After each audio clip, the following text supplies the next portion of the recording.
ಇವಾಗ ಏನಪ್ಪ ಮಾತುಕತೆ ಬಂದದ್ದಪ್ಪ ಅಂದ್ರೆ ನಮ್ಮ RCB ಟೀಮು ಮ್ಯಾನೇಜ್ಮೆಂಟ್ ಒಂದು ರಿಪ್ಲೇಸ್ಮೆಂಟ್ ಮಾಡಿದೆ. ಇವಾಗಲೇ ಇನ್ನು ಮ್ಯಾಚ್ ದೂರ ಇರಬೇಕಾದ್ರೆ ಯಾರಪ್ಪ ಅಂದ್ರೆ ಈ ಕಡೆ ಇರುವ ಎಸ್ ದಯಾಳ್ ಅವ್ರನ್ನ ರಿಲೀಸ್ ಮಾಡಿಬಿಟ್ಟು ಉಮೇಶ್ ಯಾದವ್ ಅವ್ರನ್ನ ರಿಪ್ಲೇಸ್ ಮಾಡಿಕೊಂಡಿದೆ. ಯಾಕಂತ ಗೊತ್ತಿಲ್ಲ, ಅವರೇನು ಆರೋಗ್ಯ ಚೆನ್ನಾಗಿಲ್ಲ ಏನೋ ಗೊತ್ತಿಲ್ಲ ಎಸ್ ದಯಾಳ್ ಅವ್ರದ್ದು.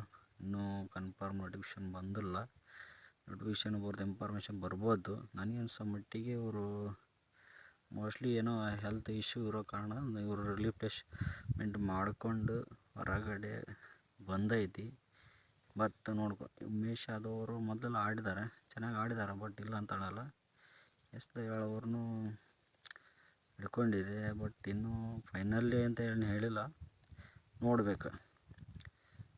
ಆದರೂ ಆಗ್ಬೋದು, ಯಾಕಪ್ಪ ಅಂದ್ರೆ ಸ್ವಲ್ಪ ಜನ ಕಾರಣ ಇರ್ಬೋದು ನನಗೆ ಅನ್ನಿಸ್ತದೆ. ನೋಡಬೇಕು. ಉಮೇಶ್ ಯಾದವ್ ಚೆನ್ನಾಗದಾರ, ಡಿಲ್ ನಡೆಯುತ್ತೆ, ಟೀಮಲ್ಲಿ ಚೆನ್ನಾಗೈತೆ. ಏಕಪ್ಪ ಅಂದರೆ ಇವಾಗ ಬಂದುಬಿಟ್ಟು ಎಸ್ ದಯಾಳ್ ಅವರು ನಾವು ಮೇನ್ ಬೌಲರ್ ಆಗಿದ್ದರು. ಯಾರಿಗೆ ಅವರು ಎಸ್ ದಯಾಳ್ ಚೆನ್ನಾಗಿ ಜೋಶ್ ಹಜಲ್ವುಡ್ ಇದ್ರಲ್ಲ, ಅವರು ಆಕಸ್ಮಿಕವಾಗಿ ಅಂತ ಏನಲ್ಲ, ಅವರು ಅದಾರೆ.